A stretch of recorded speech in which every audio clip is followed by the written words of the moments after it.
The show goes on. This is the official show on the Fish on First podcast channel, available wherever you get your podcasts, bringing you complete Miami Marlins coverage from the Fish on First team. I'm Ely Sussman, the founder of FOF, coming at you very late on Tuesday night, very early on Wednesday morning, however you want to frame it, to react to this big development. It seems that exactly 1 month after officially opening their managerial search, and many months after unofficially starting to look towards the post-Skip Schumacher era, the Marlins are on the verge of securing their next manager for the 2025 season and hopefully well beyond that. So we're going to break through a lot of angles of it, and more so just to split hairs between the two reported finalists that the Marlins were considering in recent days leading up to this. The breaking news that just came out on Tuesday night has been widely reported across Chicago White Sox beat, but initially broken, it seems, by Scott Merkin of MLB.com, is that Will Venable, former Major League outfielder, most recently the associate manager of the Texas Rangers, will be named the new Chicago White Sox manager moving forward. His first managerial gig, it comes with joining the team that was one of the worst in recent modern Major League Baseball history. He was a finalist for the Marlins job, as we've been able to confirm and has been reported across the Marlins beat. He and Craig Albernaz, believed to be the final two that the Marlins were considering. Awkwardly, those two were also finalists for the White Sox job, and the White Sox seem to have made their decision a little bit sooner than the Marlins have. Venable going over there, and by default, the expectation is that Craig Albernaz is going to be the next skipper of the Miami Marlins moving forward. That name, we've covered him quite extensively already on Fish on First because he was probably the obvious choice heading into this process, given his connections to Marlins decision makers. We're going to get into that because my initial plan for this pod before the Venable news came out was to do a tail of the tape between these two finalists, what Albernaz brings to the table, what Venable brings to the table. I was ready to give my endorsement. It's not that I have had a vote at all in this decision, but in the spirit of election day coming up, it felt kind of fitting to at least told you guys where I stood before the Marlins themselves actually made a choice right here, or at least made their choice official. And all signs, indications are that Craig Albernaz will be the man. This stuff cannot be made official until Thursday at the earliest, until there's an off day in between World Series games or one right after the potential end of the World Series. Still a couple days away from that happening. This is the expectation that Albernaz is going to be taking over. Is he the right choice to fill the shoes of Skip Schumacher and to lead the Marlins moving forward? Hopefully for many years to come. As you guys are well aware of, the turnover that the Marlins have had at the managerial position throughout their history has been constant, disorientating, I think frustrating for everybody involved, that there's been so little continuity, even when they find people that do well at the job and that seem to be the great fit. It's been, for a variety of reasons, hard to retain somebody at that important position. We'll see if Albernaz is the one. So we're going to start with him first, because my thinking here is just to take you through the history of these finalists and some other ancillary factors that I find kind of interesting. I generally don't get too invested in the subject of managers and coaches just because I don't want to, I just can admit that I don't know what I don't know when it comes to these things. Just like you don't want to get too attached to an individual player because you don't really know everything about them. And with coaches and managers, it's even more difficult just because of the lack of individual stats and like objective ways to evaluate. It's so subjective. It's so subject to what these people allow us to see from them at their workplace, at the ballpark or in spring training, etc. You just very rarely get a peek about them behind the scenes. We're not doing the same background checks that hopefully the team themselves are doing, both in terms of their personal history and references, etc., stuff like that. There's only just so much that I know about these people, and especially in this particular case with the Marlins, because not just these finalists, but everybody, as far as we know, involved in this Marlins managerial search, all the candidates who were involved, from George Lombard, Tigers bench coach, Clayton McCullough, Los Angeles Dodgers first base coach, among others. Even Luis Ureta. I want to make sure I mention him before we get too deep into the actual finalists here. The previous Marlins bench coach the past 2 years. In this version, this cycle that the Marlins were looking at, everybody that was seriously in the mix had no prior major league managerial experience. And we find out kind of quickly whether or not new guys that step into this particular role are suited for it in a variety of ways because of all the demands that it involves that are different from coaching in any other role on a major league staff and are even quite different from managing in different professional leagues, different from managing in the minor leagues. It's complicated. And again, you learn a lot once these guys are on the job. I just don't feel that I can give you a really thorough breakdown about why it works or why it doesn't. With that being said, I hope you guys continue to listen here as we go through these two finalists, Albernaz and Venable, and the history that brought them to this point in the first place. And ultimately, we could try to theorize why the Marlins will end up going with Albernaz, all things considered.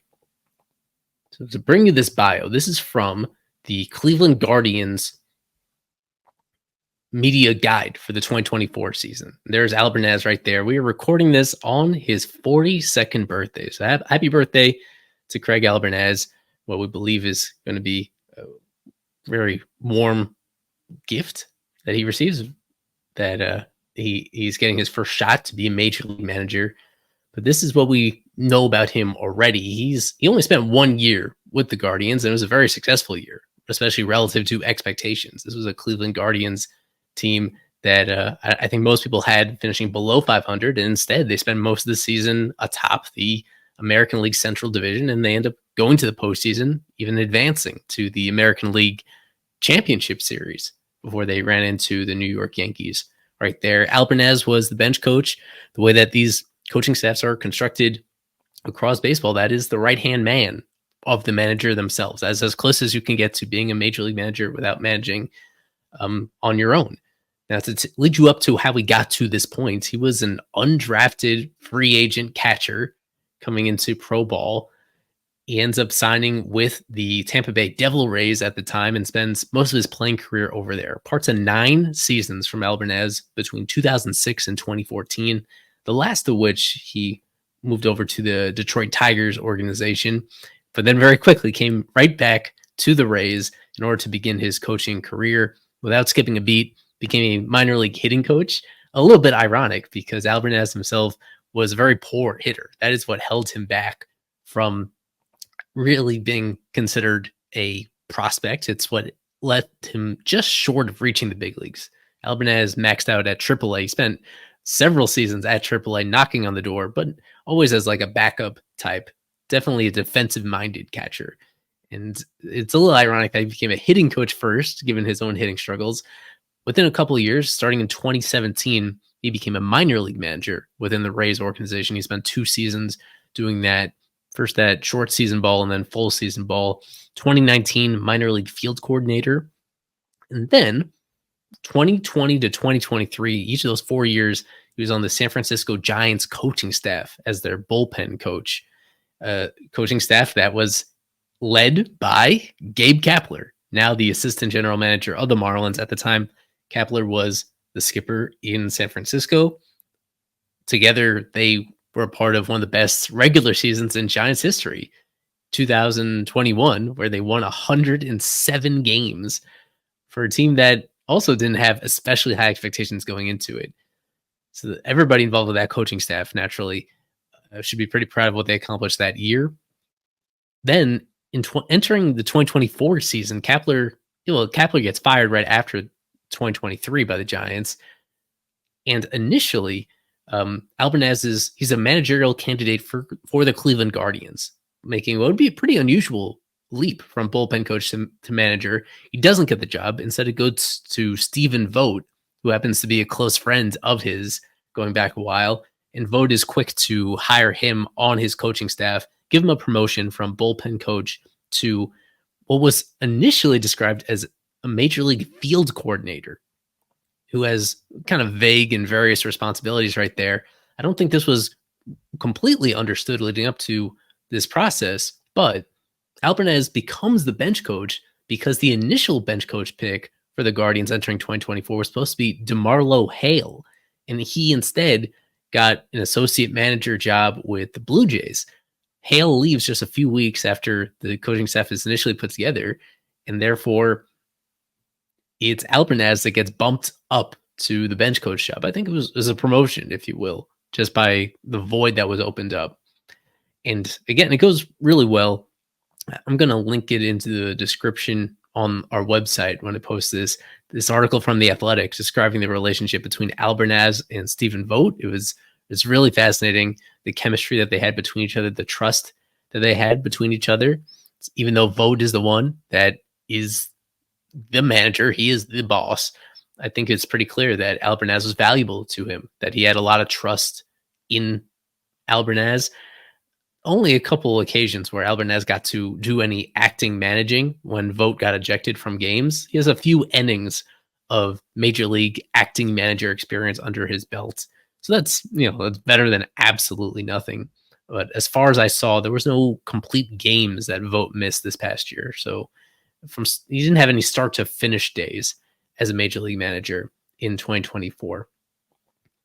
I should have mentioned, though, that during his Tampa Bay days, for most of that time, there was that overlap with Peter Bendix. Bendix began as an intern with the Rays in 2009, and then Albernaz was there from 2006 with that 1 year hiatus in 2014. He was there they crossed over for about a decade right there into the late 2010s before Albernaz left again to go become a Giants major league coach right there.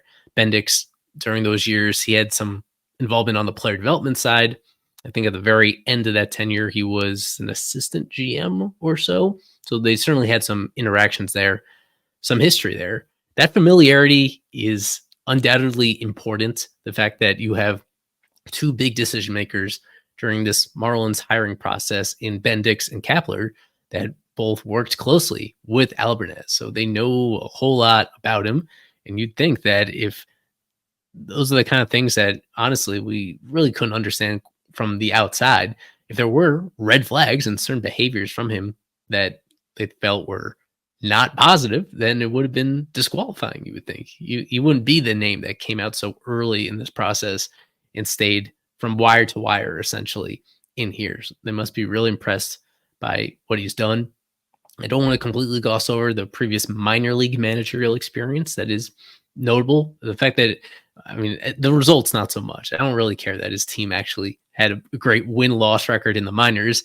As even Albernaz would tell you, the managerial gig in the minors is not about wins and losses. You do not really make maneuvers during those games with that in mind. You're just focused on developing the players themselves. Even so, like being in that seat and just having various responsibilities, interpersonal responsibilities involved, are really important here. Albernaz is from Massachusetts, and you'll notice it as soon as you hear him talk. He has a strong New England accent, but one that is also very easy to understand. It doesn't get in the way of hearing what he has to say. He doesn't, from what I've been able to listen in his interviews, doesn't have too much exotic vocabulary that is native to that region. Like, it's, in terms of actually being able to understand him, everybody's going to be on the same page right there. And he's a good communicator, as far as I've been able to tell. That's something that he himself stresses in how he describes his job, and the importance of being in a coaching role is to over communicate when necessary, to tell players the why and explain, why certain decisions are being made, why players are going through certain drills, why they're being used in certain situations at particular positions, etc.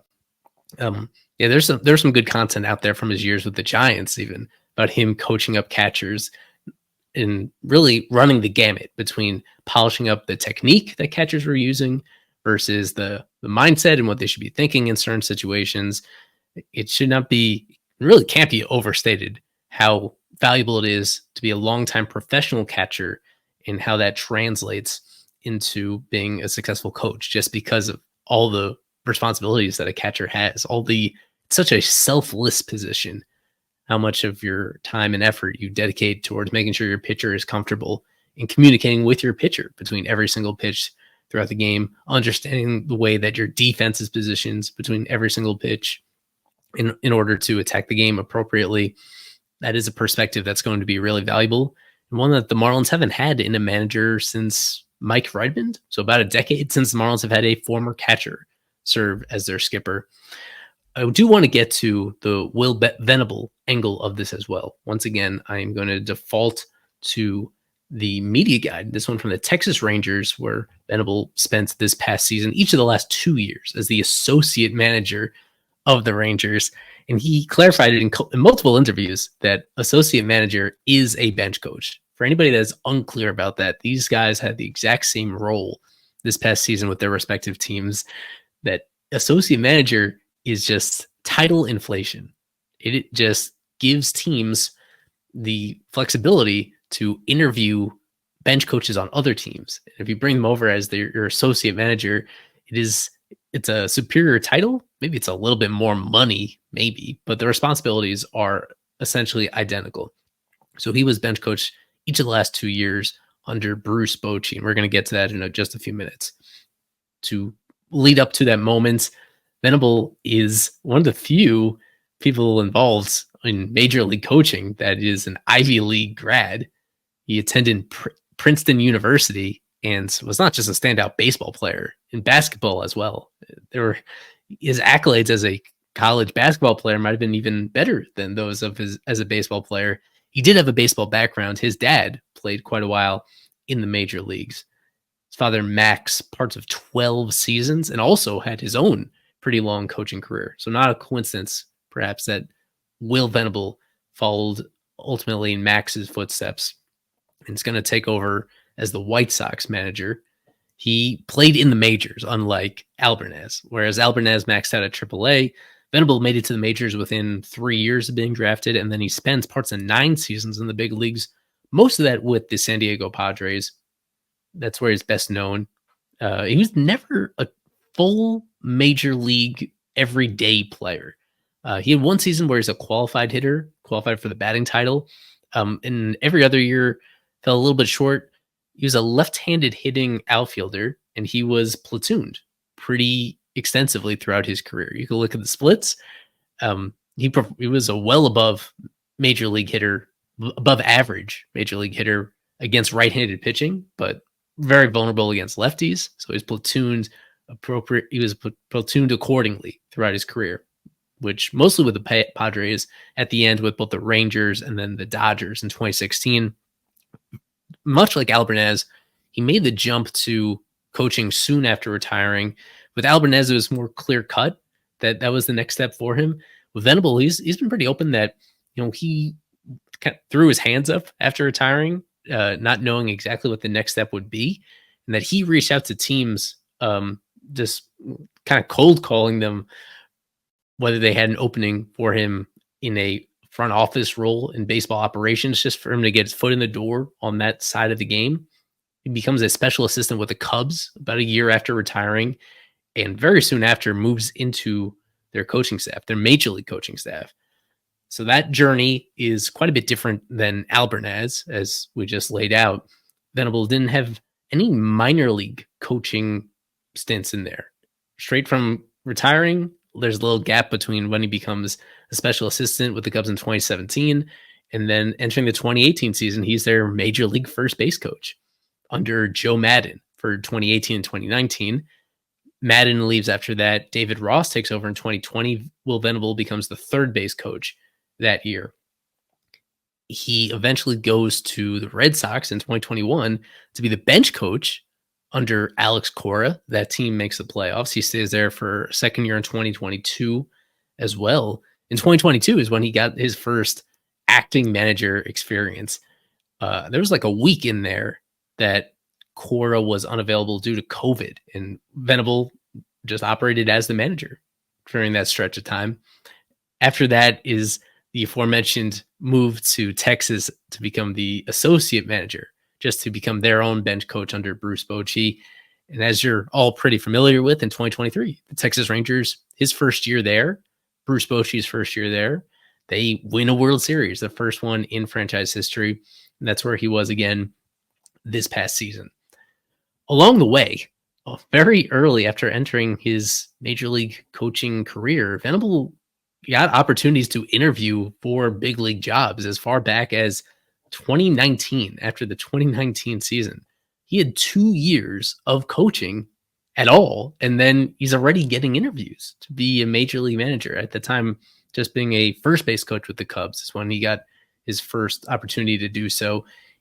As far as I could tell, basically every single offseason from 2019 to now 2024, he's had opportunities to interview. He hasn't taken all those opportunities. I think there was at least one time, if not twice, certainly last year, coming off the World Series title, he was open about how he was in the perfect spot, he thought, for his own career.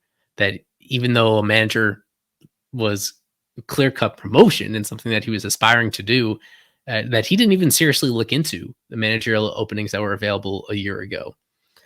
So he kind of picked and chose his spots. He's somebody that has been on other teams' radars for a full half decade now to be a major league manager, despite that limited experience, despite the fact that he's the exact same age as Albernaz. He is 1 day older than Craig Albernaz. When Venable celebrated his 42nd birthday on Tuesday, Albernaz celebrates it on Wednesday.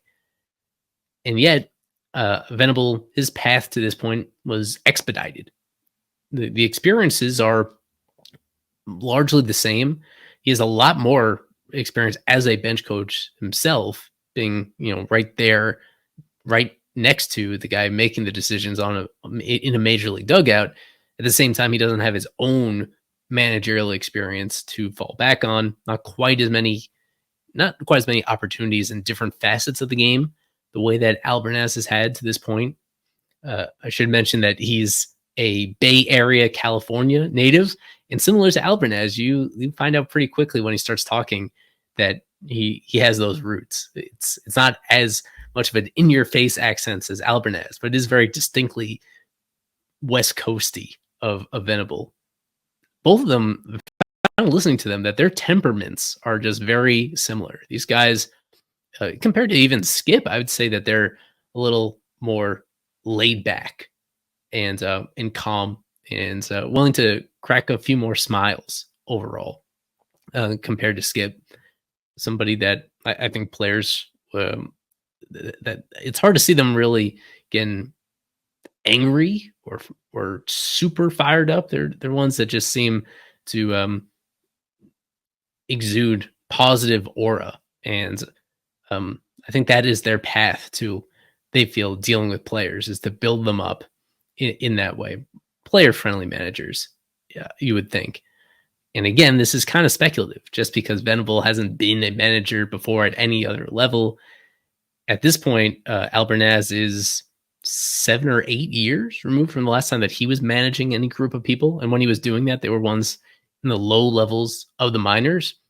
So that's something that I mentioned up top, and I'm going to reiterate that I don't think there is a slam dunk no-brainer choice when everybody that you're considering is missing this particular job experience at the major league level. That if they're going to be a first-time big league manager, there's going to be unknowns about exactly how they're going to adapt to that role, even if they've, no matter where they're coming from before, to have all those responsibilities and to have it in a major league clubhouse is going to be something new for them no matter what. But just to reiterate from the top of the show, Venable to the White Sox is completely done. We think that Albernaz to the Marlins is all but done as well, but we don't have quite as much certainty about it at this very hour as I'm recording this right now. So I wanted to give like an endorsement on this and try to split hairs. These guys are very similar in the way that they reached to this point, and they check a lot of the same boxes. And you can see why they were both finalists for this particular job, because they just the experiences that they've had and how they've thrown themselves into coaching so quickly after finishing up their playing careers, now that they've been parts of successful teams already on their way to reaching this exact point. And at the same time, they've been in situations where they've gotten to learn from some really smart people, gotten to be hand in hand with guys that are using information to get the best out of players, and ones that are, damn, I think they're both qualified for this as best as we can understand it.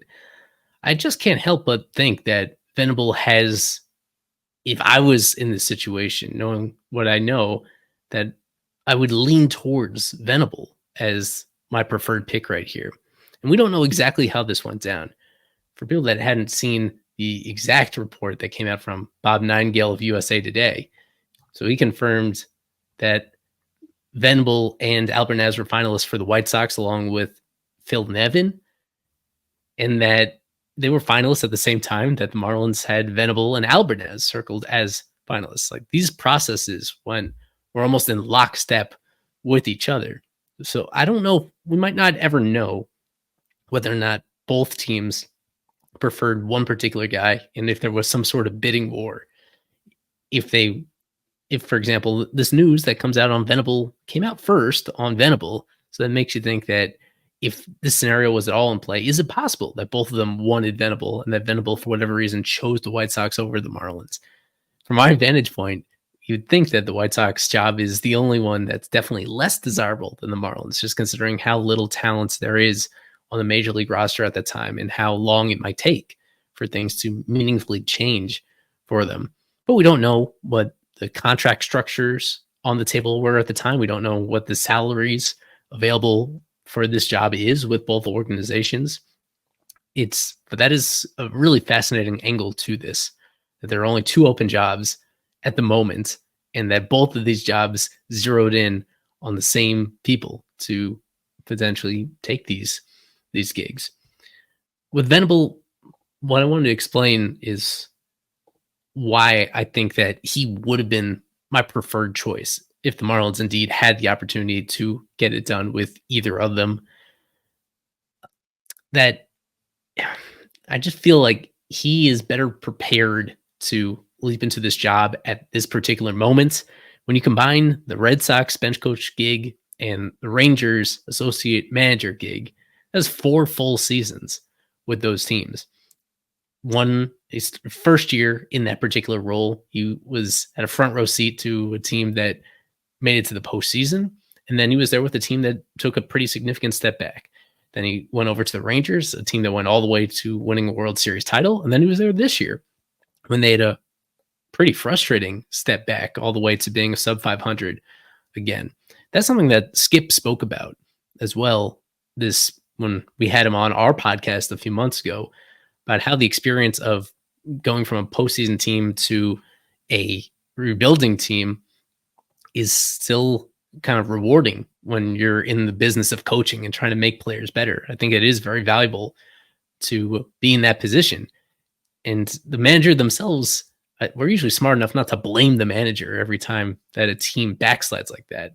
Skip is not gone because there's concern about his ability to get the job done and that he's at fault for some reason about what happened in 2024. Ultimately, it's the players that have far and away the biggest influence on winning and losing games. And yet, that experience still tests you and how much you really want to be a part of it if you're going to go significant chunks of a season knowing that you're out of contention. Like, how do you stay motivated? And more importantly, how do you keep your players motivated and growing in the right direction, even when the main goal that they have entering the year is seemingly out of reach for so much of the summer? So Venable has been a part of that. And this isn't, it's not a knock on Albernaz. It's more so that Venable has been privileged to work alongside some of the best managers of his generation and of previous generations. His first major league coaching gig was with Joe Maddon. Joe Maddon, who was innovative for the time that he took over in terms of the creative ways that he went about connecting with players into keeping morale up, integrating front office feedback in terms of defensive positioning from his time in Tampa Bay and how to best utilize his roster. He's just an extremely creative mind when it came to in-game maneuvering as well. And Venable had a front row seat to that for a couple seasons in Chicago. And then he goes to Boston. Alex Cora, I guess you would say that's a separate generation from Madden. He's one of the best managers of this current generation. He's won a World Series right before Venable joined his staff. And like the perspective of riding shotgun to Alex Cora, I think is really valuable as well. Then most recently, going back a generation again, it's Bruce Bochy these past 2 years, a future Hall of Fame manager, including that most recent run in 2023, a 4-time World Series winning manager, and something of a throwback in this current environment where the trend has been, it seems, that managers themselves are making less of the playing time decisions when it comes to their guys, that they're incorporating more of the information that others in the organization in the front office are able to dig up for them and putting that to best use. That even in this time, like Bruce Bochy is somebody that still had a leash in order to make some creative decisions on his own, just based on his own experience. And those Venable was there to see those decisions actually pay off in the most important environments possible. So he's been a World Series champ. Yeah, I don't think the difference in their playing careers, the fact that one was a lifetime minor leaguer and that the other one spent almost a decade as a major league player, maybe that's has some cachet with players, that it's easier for players to receive a message from somebody that actually had success at the highest level. But I think more so, it adds credibility if you've been around teams that made it to the World Series, and if you've been around managers in both in Madden and in Cora and in Bochy. That is 3 managers that combined to win 6 World Series titles so far in their careers, with Cora not being quite done yet and Bochy not being quite done yet. All that experience, being able to be on their staff and soaking that in, that would, to me, I think that better positions Venable to hit the ground running in this particular job, understanding that he's coming to a team right now that doesn't have realistic World Series aspirations. You would hope, though, that at some point during the length of this managerial contract, whether it's a 3-year deal, 4-year deal, something like that, that before the end of the deal, the Marlins you would think are going to make some sort of push to try to be a postseason team again. The fact that Venable was able to just soak in the knowledge from those guys in most of those cases, a couple of those Bochy cases, and maybe not Coors, that was the division winner, but in some Bochy cases, he had wild card teams that went all the way into the World Series as well. And that is, like, realistically what the Marlins are shooting for right now. They've never won a National League East Division title. I don't know if they ever will. And frankly, they don't need to in order to reach their ultimate goal. We see with 2024 being an exception, and a lot of these other postseason years, that the teams that make it the furthest are the ones that don't necessarily rack up wins during the regular season. So I just think the perspective that Venable has had to this point in his life is, I think it just adds a lot of credibility to the people in that clubhouse. I think guys are more likely to listen to him and respect him on day one than they would Craig Albernaz. And again, this is not a flaw in Albernaz. I just look at the circumstances here where he's had this very personal history with both Bendix and with Gabe Kapler. And I don't think it's any secret at all that is a big role in terms of why he was high on their managerial candidate list and why he was part of the reason why he's a finalist and why they're so comfortable bringing him in to this point. The fact that we're able to know this, looking at it from the player's perspective as well, the players are able to see that as well. And I just wonder if there's going to be not a universally held opinion, but in certain cases, whether their guys are going to look at him in a certain way that maybe he did not earn this gig quite as as much as you'd want somebody to do it. That this could be a little bit more about the personal history with Marlins front office than it is about him actually being the best guy and the right guy for the job at this exact time. That's going to be the perception, in my opinion, that because this was so, this was almost not guaranteed from when they started the process, but the fact that he had an inside track to get this gig, if how that's going to go over well with the players themselves once things get underway. And ultimately, I just wonder about the coaching staffs that both of these guys are going to put together. Skip, just using the most recent example, he was effusive in his praise of how valuable his coaches were and how they made him better and they covered up to his blind spots, etc. And I totally believe in that. So with Venable, you'd think that he just has kind of a broader network of potential coaches to bring into his staff now, just because of the fact that he was a big leaguer and he was able to, whether it's bring in some former players that he was with, but more likely just other veteran coaches that maybe coached him not all that long ago, having them now on the other side, being part of his staff and helping him get this next generation of players to improve.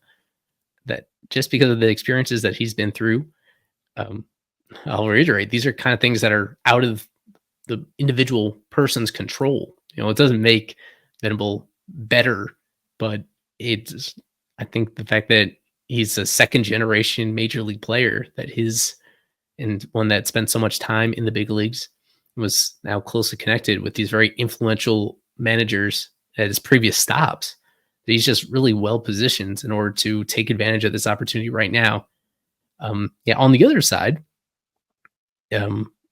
you wonder if the fact that Venable interviewed for so many managerial gigs over this last half decade, that if that put him in a position where he could come across really well in interviews, for somebody that's gone so many reps shooting for this exact job with different teams over the last half decade,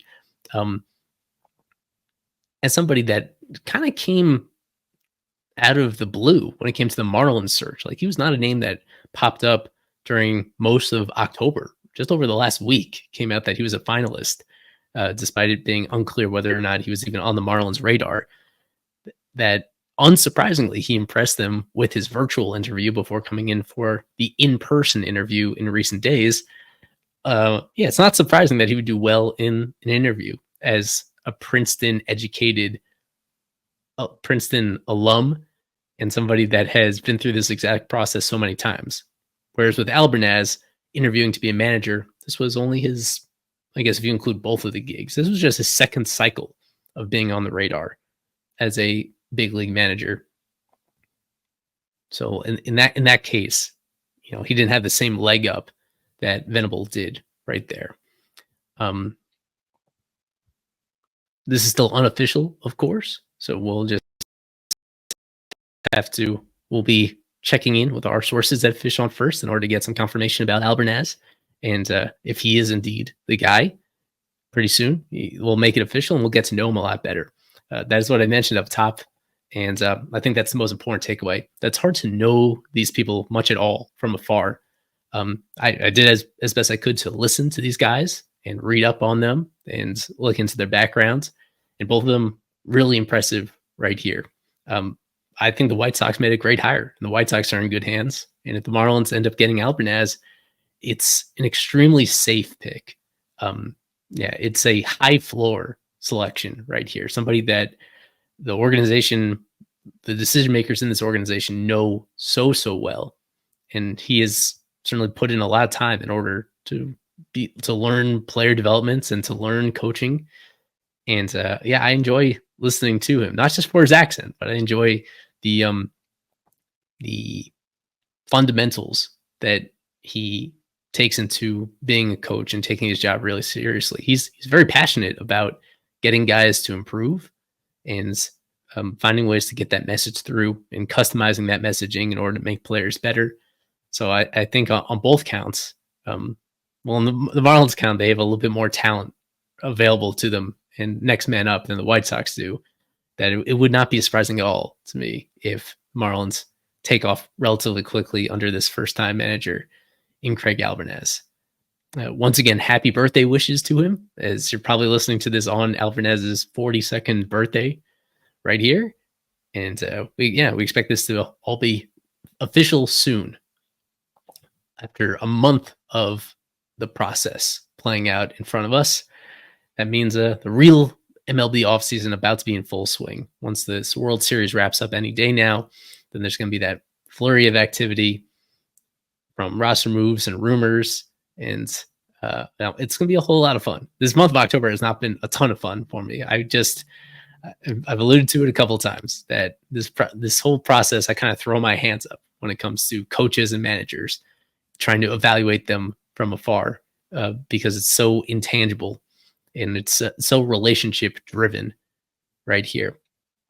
The most important thing is that you have an organization that's all aligned on where they want to go in the future. So as frustrating it was that Skip Schumacher isn't part of the Marlins moving forward, and as it turns out, barring some sort of surprise opening, looks like Skip is going to be away from Major League managing during the 2025 season. He was in a situation where the powers that be above him changed, and he was still in place. And if they were not totally aligned on things, then it's understandable that you'd want a fresh start elsewhere, where he was more in tune with whoever was driving the boat, per se, on the front office side. So wishing Skip the best of luck wherever he lands in whatever role he lands in moving forward. Craig Albernaz era should be beginning in just a matter of days. We'll have it covered here on Fish on First. And but I think the White Sox got a good one, and Will Venable as well. I think he, among all the guys in this cycle that didn't have previous managerial experience, I think Venable is so well positioned to hit the ground running and to overachieve with wherever he goes. And they'll have to overachieve a lot in Chicago in order to be relevant, just considering the low point that they're starting from. This has been Ely Sussman on The Official Show. Thanks for listening right here. A little rusty doing a solo show of my own, but pretty important topic. And of course, we're going to have more in-depth coverage of this new managerial era once it officially begins. And more so, where we'll be diving into all the player movement possibilities during this offseason for the Marlins leading up to the 2025 season. So we hope you stick around. Stay subscribed to this podcast wherever you get your pod.